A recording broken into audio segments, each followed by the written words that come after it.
예수님께서 이제 여리고에서 예루살렘으로 대략 여리고에서 예루살렘까지 남동쪽으로 한 20km, 27km 정도 떨어져 있는 곳인데 거기에 이제 예루살렘에 들어가실 때가 돼서 그때 사람들은 드디어 예수님께서 메시아로서 이제 로마를 물리치고 자기들의 식민지 상태에서 구원해 주실 분으로 그것을 갈망하고 기다리고 그런 분위기 속에서 예수님께서는 그 하나님 나라를 말씀하시는 것입니다. 그래서 보면은 11절에 그들이 그렇게 생각함이러라. 그럴 때 어떤 귀인이 왕위를 받아 가지고 오려고 먼 나라로 갈 때 사실은 왕위를 받으러 먼 나라를 간다는 것은 이제 직금이 아니라는 것이죠. 실제 유대 왕들은 그 당시에 로마에 가서 항상 승인을 받았어야 돼요. 그래서 바로 이제 이 부분이 이제 예수님이 자신의 모습이 자신이 십자가에 죽으시고 이제 부활하신 이후로 그리고 다시 왕으로서 나타날 그것을 생각할 때 당장이 아니다 그거예요. 그래서 떠날 때 은하 열 문화를 종 열에게 10명의 종에게 이제 한 문화씩 나누어서 너가 돌아올 때까지 장사하라 이렇게 했다는 거예요. 그래서 문화는 100 드라크마고 그렇게 따진다면 이제 드라크마가 하루 품삯이니까 100일 품삯 정도 됩니다. 그것을 이제 10명에게 나눠준 거예요. 그래서 너가 돌아올 때까지 장사하라 그렇게 해서 떠났는데 그런데 14절에 보면 그 백성들이 그를 미워했다고 그랬어요. 그래서 사람들을 보내서 그 뒤를 따라서 사자를 보내서 우리는 이 사람이 왕 되기를 원치 않는다 그런 의견을 이제 그쪽에다가 전달하게 되는 것이죠. 그러나 결과적으로 그 귀인은 왕위를 받게 됩니다. 그래서 돌아와서 지금 이제 종들이 어떻게 했나를 알아보고 있어요. 그래서 첫째, 둘째 그리고 20절에 또 한 사람, 세 사람의 경우가 나오는데 첫째는 일을 열심히 해서 10문화를 남겼다. 10배를 남겼어요. 그렇기 때문에 착한 종이라고 그랬고 네가 작은 것에 충성하였으니 10골 권세를 주리라. 둘째가 이르되 자기는 5문화를 만들었다고 그랬을 때도 역시 칭찬을 했습니다. 5골을 차지하리라. 그래서 세 번째 종, 그 다음에 이제 네 번째, 다섯 번째는 없습니다. 아마 이제 대표적으로 이제 그런 모습을 얘기하는 거예요. 그 사람이 이르되 나는 한 문화를 그대로 남겼다. 한 문화다. 오히려 그는 아무것도 남기지 않았어요. 그가 한 일은 수건으로 은화를 쌓아둔 일이죠. 그래서 왜 자기는 그랬는가? 오히려 그 주인을 엄한 사람이고 내가 무서워하며 당신은 오히려 아무것도 해놓지도 않고 얻으려고 하는 사람이다. 그렇게 예수 그 주인에 대해서 아주 싫어하고 또 무서워하고 비방하는 그러한 종을 보게 됩니다.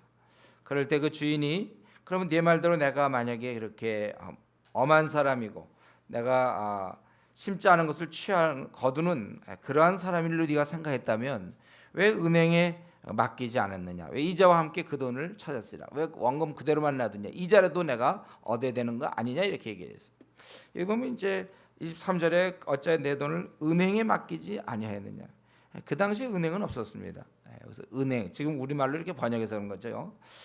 그 당시는 없었고 탁자에서 이제 돈이 오고 가고 그런 거예요. 그래서 원래 우리가 벤치라는 말 있잖아요. 벤치 이제 그런 의자라든가 탁자 그런 데다가 돈을 오고 간다. 그래서 원래 뱅크가 거기서 나오는 거예요. 벤치에서 탁자에서 돈 거래가 이루어지는데 그러니까 이제 그런 곳에서 너희가 왜 이자를 하지 않았느냐, 이자를 얻지 않았느냐 그것이죠. 그러면서 얘기하기를 곁에 있는 선는 자들에게 아마 종들일지 모르겠는데 그 한 문화를 빼앗아 10문화 있는 자에게 주라. 그래서 사람들이 그에겐 이미 10문화가 있는데 또 줍니까? 26절에 있는 자는 받겠고 없는 자는 그 있는 것도 빼앗기리라. 그리고 그 왕됨을 원하지 않던 저 원수들을 이리로 끌어다가 내 앞에서 죽이라. 원수가 멸망당하는 것입니다.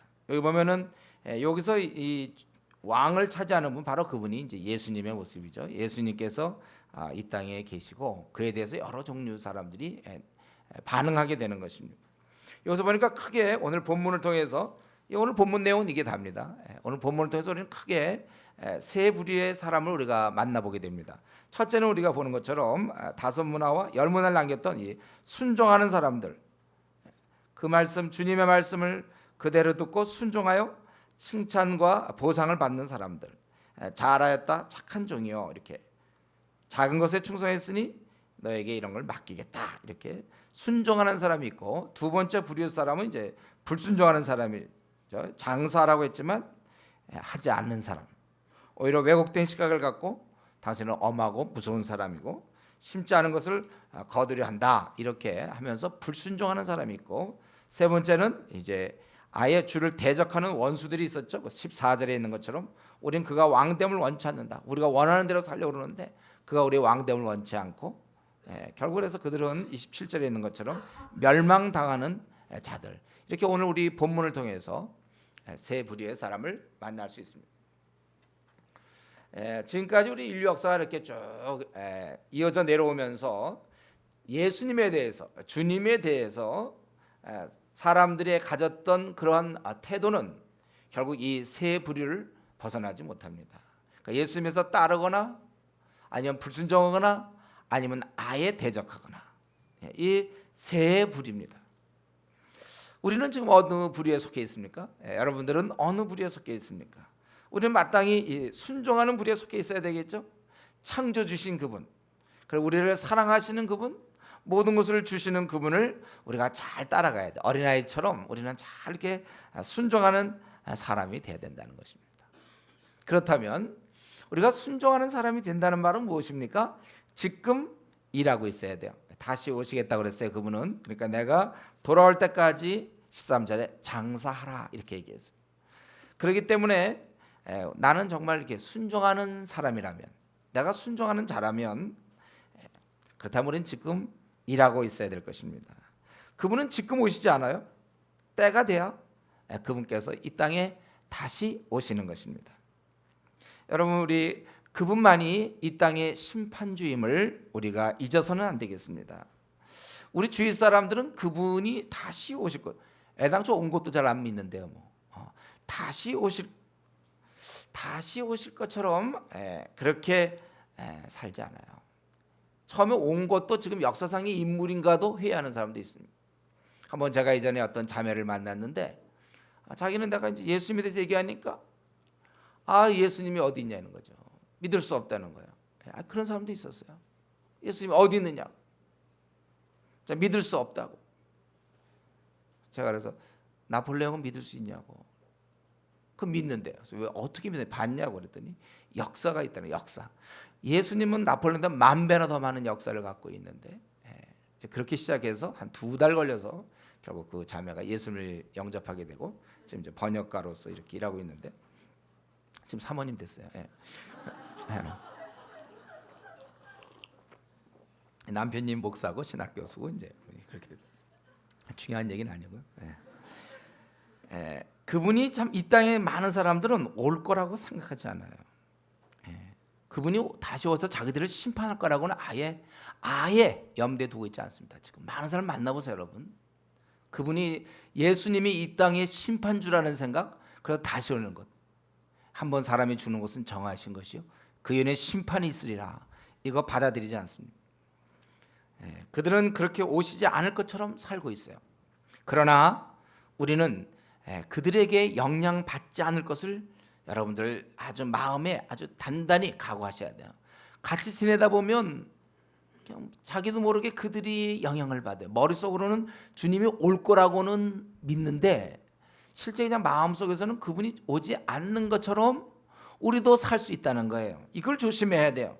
우리가 알고 있는 대로 사는 것이 쉬운 일이 아닙니다. 그래서 기도 생활 하셔야 돼요, 여러분. 그분이 다시 오실 겁니다, 여러분. 그렇기 때문에 우리는 준비할 때입니다. 우리는 지금 일할 때예요.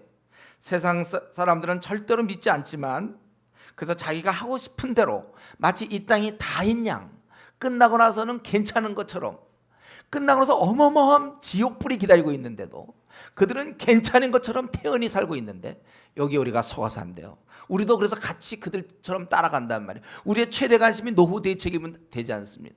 사후 대책이 없는 그들을 우리가 따라가면 안 돼요. 그래서 그들은 자기 하고 싶은 대로 멋대로 욕심 부리면서 사는 것입니다. 여러분, 우리 주님께서는 처음에 이 땅에 오실 때는 비천한 모습으로 우리의 죄 문제를 해결하려고, 그리고 이 땅에 그렇게 십자가에 죽으러 오셨고 비천한 모습으로 오셨지만, 이제 다시 오시면 그분은 위험에 가득 찬 하늘나라의 심판주로서, 왕으로서 이 땅에 다시 오시는 것입니다. 그렇기 때문에 우리만이라도, 적어도 여러분만큼이라도 이제 그분 만날 것을 항상 염두에 두면서 사셔야 돼요. 예. 주위 친구들, 회사에 있는 그 과장 있잖아요. 예. 회사에 있는 그 부장, 아니면 그 임원, 예. 그분들, 사장, 혹은 학교에 우리 교수, 학교에 있는 어떤 그 친구들, 그들은 그분이 안 오는 것처럼 살아서 우리가 그들과 함께 지내다 보면 우리도 영향을 받아서 자기도 모르게 그들처럼 지내기 쉽지만, 그러나 우리는 분명히 그분이 오실 것을 알고 있기 때문에 저와 여러분은 준비하면서 기다려야 하는 것입니다. 분명히 오신다고 약속했어요. 그래서 내가 돌아올 때까지 장사하라, 그렇게 얘기했습니다. 언제 오실지 우린 그날은 모르지만 분명히 오시는 건 확실합니다. 여러분, 그날을 지금 준비하고 있습니까? 그럼 분명히 오시는데 그 준비하고 있나요? 그렇기 때문에 지금 우리는 10문화와 5문을 남긴 종처럼 다시 와서 회개하실 그 주인을 생각하면서 그때 칭찬받을 수 있도록 지금 열심히 일해야 되는 것입니다. 하나님께서는 우리를, 저와 여러분은 특별히 만세전에 선택하지 않았습니까? 비록 이 시간에 혹시 조는 사람이 있다 할지라도, 또 이 시간에 또 맨 진짜 딴 생각하는 사람이 있다 할지라도, 확실한 건 만세전, 오래전에 여러분을 하나님의 아들과 딸로 하나님께서 선택해 주셔서 우리는 사실은 죄 가운데 살다가 그분의 시공간에서 작동하는 그분의 부르심으로 말미암아 저와 여러분은 한때 다 부르심을 받은 자들이에요. 그래서 우리는 그 부르심 때문에 어느 날 우리는 하나님께 드디어 돌아간 사람들입니다. 20일 수도 있고 30세일 수도 있고 40세일 수도 있고 50세일 수도 있어요. 어떤 사람 60, 어떤 사람 70, 어떤 사람 80세도 될 수 있습니다. 우리는 선택받은 자로서 우리가 아버지 하나님께 돌아가서 우리는 지금 이렇게 그리스도인으로서 살고 있는 것입니다. 그렇다면 이제부터는 우리가 그 나라에 갈 때까지 얼마 남았습니까, 여러분? 우리는 이제 주님을 모르는 채 살다가 어느 한순간 생애 한가운데서 부름을 받고, 우리 교회는 대부분 20대가 많은 것 같아요. 20대 부름 받는 사람이 많아요. 상대적으로 유리하죠. 50년을 더 우리는 주를 위해 살 수가 있으니까. 50년. 30대 부른 사람은 그만큼 더 짧아지는 거예요. 우리는 어쨌든 그 나라들을, 지금 우리가 이만큼 살아왔고, 태어나서 지금 나이만큼 살아왔고, 이제 우리는 인생이 70이라고 그랬으니까 70이 혹 간간하면 80이라고 그랬어요. 남은 기간만큼 우리는 더 살아갑니다. 우리가 일을 열심히 할 것은 이제 환갑 전까지, 그러니까 10년도 되고 20년 남고 30년 남은 사람이 있을 건데, 우리 그때까지 일하는 건데, 우리가 그때까지 우리는 무엇을 해야 됩니까? 그 나라에 우리가 들어가기까지 우리는 거룩해야 돼요. 이 땅에 물들지 않아야 되는 것입니다. 그리고 오늘 본문에 있는 것처럼 돌아올 때까지 장사하라, 그렇게 얘기했어요. 각각 갖고 있는 재능과 여러분 또 우리의 물질과 시간을 사용해서 주위 사람들을, 우리의 가족이나 친구를 그 나라에 한 명이라도 더 인도하는 것을 우리 생애의 중요한 목표로 놔야 돼요. 그걸 목표로 삼고 뛰어야 되고, 또 우리 주위 사람에게 우리가 이제 그 나라 들어갈 때까지 40년, 30년, 20년, 10년 남았는데, 그 들어갈 때까지는 우리가 주위 사람에게 주의 그 인자하심을 알려줘야 되고, 그리고 우리가 그들을 섬기고 할 수 있는 대로 그들을 바른 길로 인도하며 이 험한 세상에서 힘들어하는 그들을 격려하면서 정말 우리가 빛의 자녀답게, 예수 그리스도를 대신한 작은 예수답게 우리가 이 어두운 세대에 살아가야 되는 것입니다. 우리는 이 나그네 길을 정말 우리가 가만히 있어서는 안 되는 거예요. 그저 우리가 예수님 알기 전에, 예수님 믿기 전까지 살던 모습, 그저 이 땅에서 보통 이제 그거잖아요. 돈 버는 거죠. 뭐 이 땅에서 그냥 잘 먹는, 잘 먹고 잘 사는 거 있잖아요. 세상 사람들이 원하는 그 부자 되세요, 그거잖아요. 우리가 그동안 그렇게 살았는데 이제 우리가 주님께 부름 받았다면, 만세전에 우리를 계획하시고 우리를 자녀로 삼으신 그분 앞에서 우리는 이제 남은 생만큼은 한 명도 더 제자를 삼고 한 명도 더 좋은 주님을 주님께 소개하고, 그리고 이제 우리의 불신자들 친구들에게 이 그리스도의 사랑을 나타내며 이 나그네 길에서 고난받고 힘들어하는 사람을 위해서 우리는 섬기는 자로 살아야 되는 것입니다. 그러기 위해서 우리는 비방도 받고 오해도 받고 무시도 받고 우리는 손해보면서 섬기는 자로 사는 것입니다. 그래서 우리 생이 다 끝났을 때 우리는 우리의 지금까지 시간과 재물과 은사를 다 사용해서 얻은 열매를 주님께 드려야 되는 것입니다. 이렇게 사는 것이 제대로 인생을 사는 거예요. 제가 좀 짧게 얘기했지만 이게 전체입니다. 인생은 이렇게 살아야 돼요. 세상 사람들과 달리 우리는 먹고 사는 것 말고 열매가 있어야 된다면 열매를 맺어가야 된다는 거예요. 이 시간에 다시 한번 우리 자신을 돌아봤으면 좋겠어요. 우리 주님이 명하신 대로 내가 하나님께 영광을 돌리고 있는가? 모든 사람을 제자 삼으라는 이 엄명이 떨어졌는데 주님의 마지막 유언으로 이 땅을 떠나면서 모든 족속으로 제자 삼으라고 했는데, 나는 내 시간과 재능과 물질을 들여서 지금 그렇게 하고 있는가? 아니면 아닌가? 아닌 사람들은 반성하세요. 가서 모든 족속 제자 삼으라 했는데 한 명의 제자도 없는 사람 우리 중에 있을 수 있겠죠? 사실 이건 좀 부끄럽게 생각해요. 지금 뭐 하고 있는 것이죠? 우리 열매를 맺어야 되는데. 그럼 아니면 예수님 믿기 전처럼 그저 소위 말하는 부자 되세요. 먹고 사는 거 그거에 지금 또 집중하고 있습니까? 그저 늘 그냥 뭐 회사면 회사 생활, 아니면 학생이면 학생, 그냥 그것만 하고 있습니까 우리가? 나는 무슨 일로 지금 바쁜 것인가요? 내 주위 사람은 나로 인해서 얼마나 예수님을 알게 되었습니까? 몇 명이나 구원받게 됐습니까? 내 삶을 솔직하게 내 삶을 이렇게 들여다볼 때 이렇게 얘기할 수 있습니까? 나는 하나님께 영광을 돌린다. 내가 하나님의 자녀인데 우리 그 부모님께 얼마나 효도하고 있습니까? 하늘 부모께 얼마나 기쁘게 해드리면서 살고 있습니까? 우리 한번 자신을 살펴봐야 되고, 오늘 이 순간도 이제 9월이 시작되고 있어요. 벌써 2007년도 벌써 8개월이 지나고 지금 이제 9월이 시작되고 있습니다. 우리가 하루에 24시간 365일 8760시간, 어제 계산한 거예요. 8760시간을 우리가 1년에 살아가는 거예요. 이제 8월이 지났다면 계산해 본 결과 5840시간이 지나갔어요. 여러분 올해 2007년 들어와서 5840시간을 썼는데, 그동안에 우리가 내가 올 때까지 장사하라고 그랬는데 나는 얼마만큼 장사를 했습니까? 어떤 일을 하면서 보냈어요? 이제 앞으로 우리가 8760시간 중에 5840시간 썼고 지금 2920시간 남았습니다. 올해 말까지. 우리가 이제 지금까지 열심히 일해왔다면 앞으로도 계속 일해서 우리가 10문화를 남기고 5문화를 남겼던 종처럼 우리도 무언가를, 올해가 만약에 결산이 올해 끝난다면 하나님 난 이렇게 냈습니다. 내년에도 또 이만큼 했습니다. 준비했다가 다 모아서 우리가 주님을 만나야 됩니다. 여러분 우리 주님 만난다는 거 이건 너무나 분명한 사실인데 정말 잊지 마십시오. 우리가 주님 나라 확장 위해서 잘 써야 되는데 자칫 믿기 전처럼 그저 이 땅의 일만 하다가 시간 보내서는 안 됩니다. 열매를 갖고 있어야죠. 그건 우리가 이 땅에 일하는 건 그래서 먹고 살기 위해서 당연히 해야 되는 거고, 내가 가정을 가졌으면 가족을 위해서 봉사하는 건 당연한 거예요. 일하기 싫거든 먹지도 말라고 그랬어요. 게을러서는 안 돼요 우리가. 그러나 그것은 우리가 주님 만날 때 그것 가지고 얘기하면 안 되죠. 너희가 우리가 모든 족속으로 제자 삼아야 되고, 우리가 빛의 자녀로서 어둠을 책망하고 빛으로 드러나며 많은 사람을 위로하고 격려하고 주님께 인도하고, 우리가 정말 영의 사람은 영의 일을 생각한다고 그랬잖아요. 우리가 늘 그런 것을 우리가 할 수 있어야 돼요.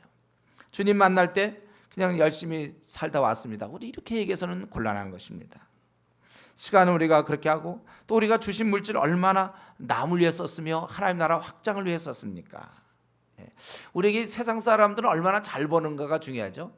우리는 얼마나 잘 버는가가 아니에요. 얼마나 잘 쓰는가죠. 주위를 주님을 위해서, 이웃을 위해서 내가 얼마나 잘 쓰는가. 돈 많이 모으는 거 그건 세상 사람도 다 알 수 있어요. 그 돈을 얼마나 잘 쓰는가. 세상 사람 돈을 잘 모아서 그저 집장만 하고 어떻게 하든지 좋은 차, 좋은 집, 또 좋은 조건, 이건 세상 사람들 하는 건데 그리스도인들이시여 담지 마십시오.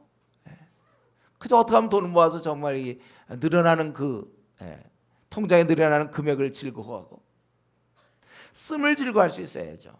주께서 친히 말씀하신 바 주는 것이 받는 것보다 복되다 하심을 우리가 항상 기억해야 할지니 기억해야 되는 것이죠. 얼마나 잘 버는가가 아니라 정말 얼마나 주를 위해서 쓰며 얼마나 이웃을 위해 쓰는가. 이것이 우리에게 중요한 것이죠. 여러분, 건강과 재능은 어떻게 사용하고 있습니까? 그저 세상에 그냥 이 땅에 사는 데 쓰고 있습니까? 이 좋은 건강과 좋은 재능을 정말 주의 명령 따라서 내가 얼마만큼 주의 나라를 위해서 이익을 남기고 있는가 한번 우리 시간에 돌아봐야 될 것입니다. 사실 이것은요, 우리 보고 뭘 강요하는 것이 아니고 하나님이 한번 입장이 돼 보십시오. 하나님 입장에서 뭐냐면 우리 이거 다 주신 거예요, 우리한테요. 저는 우리 비 많이 올 때마다 그런 생각하는데 하나님께서 우리 모든 차를 세차하시는구나.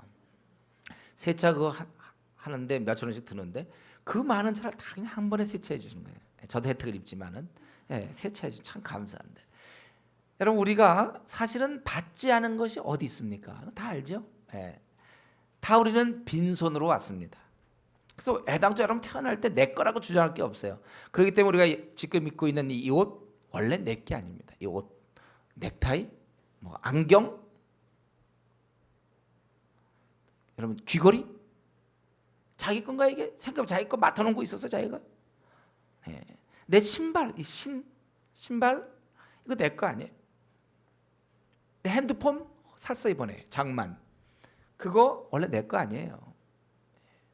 가방 들고 다니는데 가방도 내 게 아니에요. 또 뭐 할까요?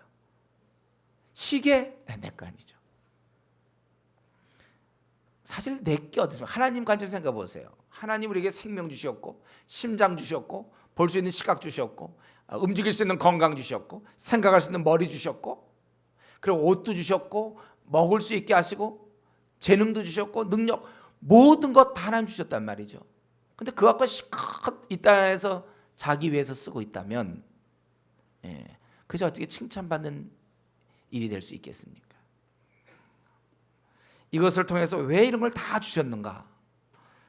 사람들을 도우라고, 주의 나라 확장시키라고 여러분들에게 시간과 물질, 재물, 또 우리에게 은사, 재능 다 주신 것입니다. 그렇기 때문에 당연히 주인으로서 여기 보니까 얼마나 어떻게 장사했는가 15절에 알고자 하여 그들을 불렀다고 그랬어요. 당연히 주인으로서 우리에게 이제 결산을 요구하실 것입니다. 여러분, 이렇게 우리가 막 지금 쓰고 있지만 시간도 쓰고 물질도 쓰고 재능도 그죠? 자기 원하는 대로 쓰고 있지만 나중에 주님이 물어보실 거예요. 너 나 특별히 다른 사람보다 건강을 많이 줬는데 너 그 건강 갖고 뭐 했냐? 넌 다른 사람보다 내가 재물을 좀 많이 줬어. 너 재물 갖고 너 뭐 했냐? 주님의 나라 위해서 뭘 위해 썼냐?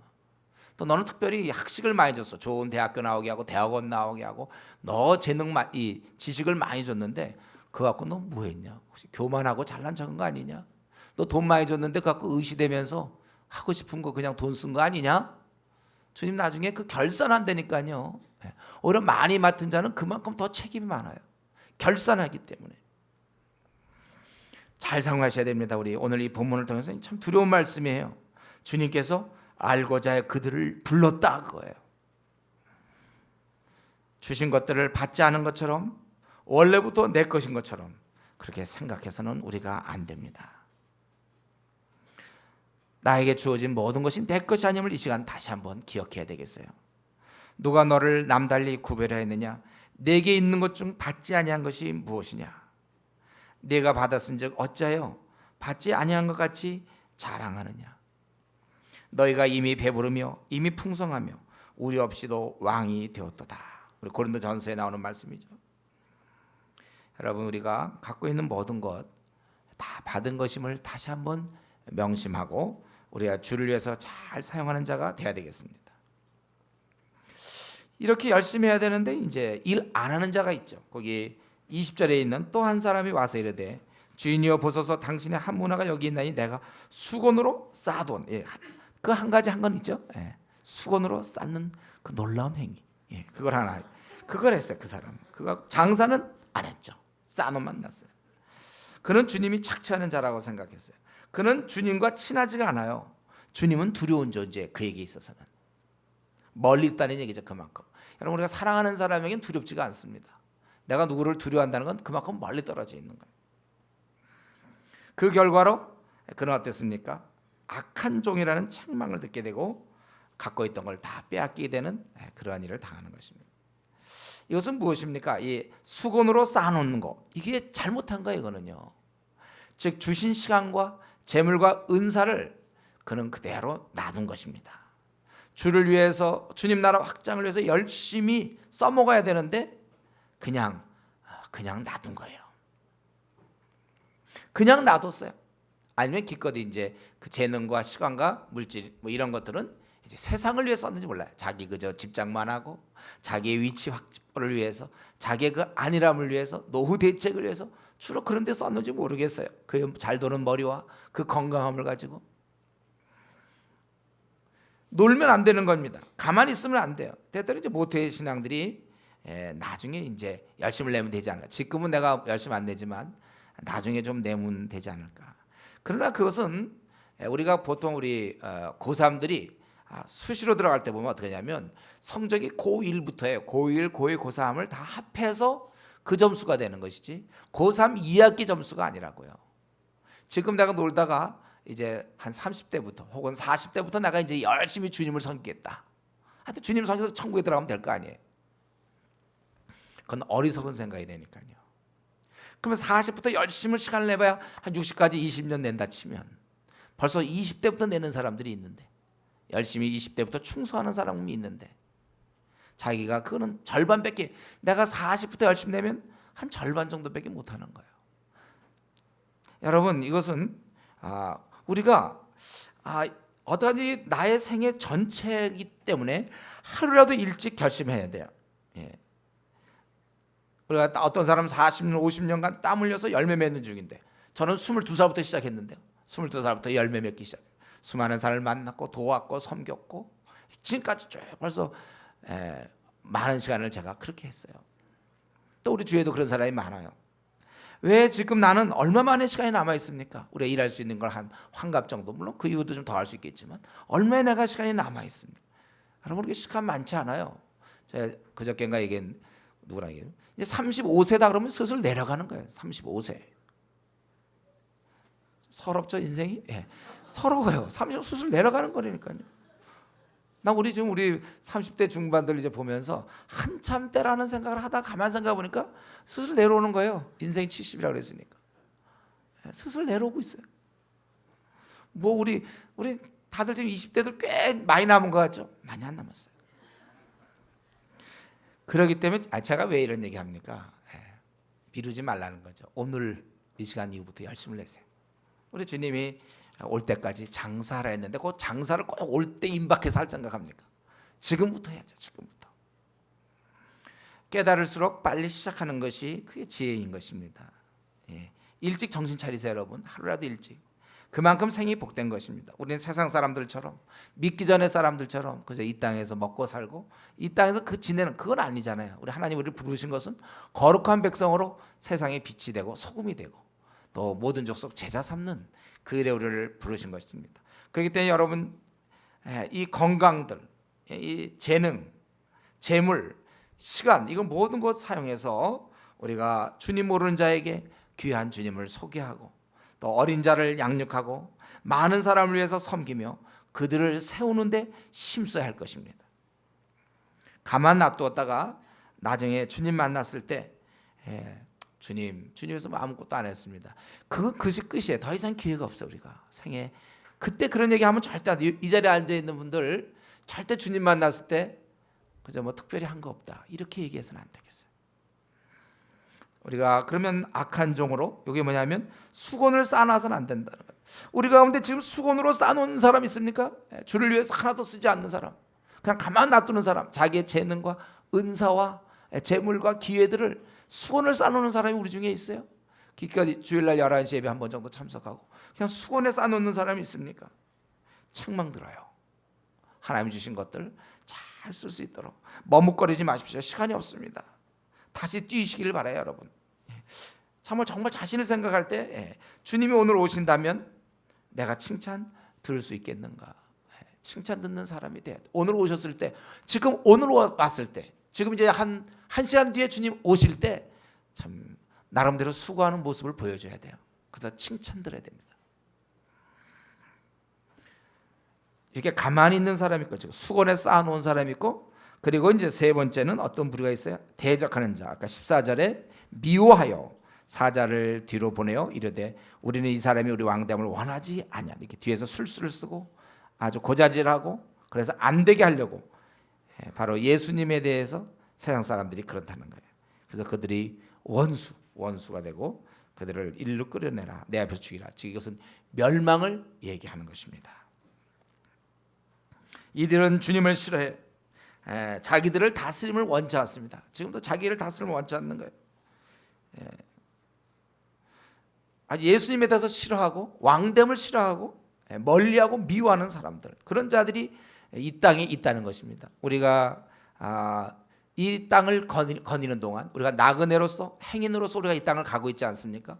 우리는 수없이 이런 사람을 만나게 돼요. 학교에서 만나게 되고, 때로는 직장의 상관으로서 만나게 되고, 교수 가운데도 있겠고, 친구 가운데도 있겠고, 거리에도, 모임에도, 심지어는 가정에도 있어요. 예수 그리스도를 미워하는 사람이 있어요. 적대하는 사람들이 있습니다. 그렇기 때문에 우리는 그 사람들에게 미움을 받게 되는 것입니다. 요한복음 15장 18절부터 20절, 세상이 너희를 미워하면 너희보다 먼저 나를 미워한 줄 알라. 너희가 세상에 속하였으면 세상이 자기 것을 사랑할 것이나 너희는 세상에 속한 자가 아니요 도리어 내가 너희를 세상에서 택하였기 때문에 세상이 너희를 미워하느니라. 세상은 우리를 미워한다고 그랬어요. 주님을 미워한 그들은 주님의 제자인 우리를 미워하는 것입니다. 내가 너에게 종이 주인보다 더 크지 못하다 한 말을 기억하라. 사람들이 나를 박해하였은즉 너희도 박해할 것이요 내 말을 지켰은즉 너희 말도 지켰을 것이다. 여러분, 우리가 주님 섬기려 할 때 이 주님을 대적하는 사람들에게 우리가 미움을 받고 방해를 받음을 우리는 명심해야 돼요. 이거 이상히 생각하지 마세요. 이건 각본입니다, 여러분. 각본상 그렇게 되어 있어요. 이번에 우리 아프간 그 피납 그 일에 대해서도 보면은 수많은 악플이 달리지 않았습니까? 그게 나와야 되는 거예요. 그게 안 나오면 이상하죠. 사실 그 배경이, 영적 배경이 있어요. 그들은 주님을 싫어해요. 만약 불교 신자들이 이렇게 잡혔다면 절대 그 정도까지는 안 해요. 욕은 할 텐데 그 중에 한 5을 욕할 거면 기독교는 20을 욕하는 거예요. 그러니까 아주 말들이 너무 야비하고 막 이러지 않습니까? 이거 이상히 여기면 안 돼요. 이것은 각본입니다. 성경에 있는 대로. 세상은 결국 둘로 나눠 있어요. 하나님을 섬기거나 하나님을 섬기지 않는 사람. 물론 종교는 여러 형태지만 그건 다 친구예요. 가만히 따지면 결국 세상의 권세 잡은 자, 주관자, 하늘에 속한 악의 영들, 마귀에 속한 자들이거든. 자기들끼리는 다 같은 친구들입니다. 사실은 그들은 다른 종교는 몰라도 기독교에 대해서만큼은 우호적이지 않아요. 미워합니다. 싫어해요. 여러분, 우리는 이것을 이상히 여기만, 우리가 앞으로 남은 40년, 30년, 20년, 10년을 살아갈 동안에 이런 일을 많이 당할 거예요. 우리에 대해서 이상하게 싫어하는 사람을 많이 만나. 그러니까 여러분들이 이제 노방전도를 해봐야 돼요. 이 이론이, 이 성경의 원리가 깨닫게 되는 거예요. 그렇게 화낼 일이 아닌데도 굉장히 버럭 화를 내는 사람들이 있어요. 주를 미워하기 때문에 우리를 미워하는 거예요. 이건 영적 법칙입니다. 그러니까 사람들이, 예수 믿는 사람들이 직장에 들어가서는 그리스도인이 아닌 것처럼 싫어하니까, 조롱하니까. 우리 무슨 석가쟁이란 말이 있어. 석가쟁이 이런 말 없잖아요. 예수쟁이란 말이 있어. 석가쟁이란 말 없어요. 싫어해요. 뭐든지 이상하게 괜히 할렐루야 그러고, 저도 우리 동창회 같은 데 가면 괜히 할렐루야야, 뭐 할렐루야, 괜히 좀 비웃고 싶어. 사람들이 나를 박해했은즉 너희도 박해할 것이요, 이렇게 얘기하고 있습니다. 그렇기 때문에 우리가 뭐 길이 막혔다고 하나님의 뜻이라고 생각하는, 그렇게 우리는 그런 생각을 가지면 안 돼요. 상황은 우리에게 항상 우호적이지 않습니다. 기독교인은 불리합니다, 여러분. 지금 그나마 수가 있어서 그렇지 앞으로 수가 이제 줄어들 거 아닙니까? 우리 이대로 나가면 수가 지나면 이제 우리나라도 박해가 있을 거예요. 이미 그런 나라들이 많고 그리스도인이기 때문에 핍박당하는 사람이 많고, 다행히 우리나라는 지금 그리스도인이 많아서 이런데 앞으로 이제 줄어들기 시작하면 적어도 우리가 나이 들었을 때나 아니면 우리 다음 세대 때는 박해가 있어요. 우리 같이 이렇게 열심히 전도하는 교회가 그러니까 사실 많아야 되죠.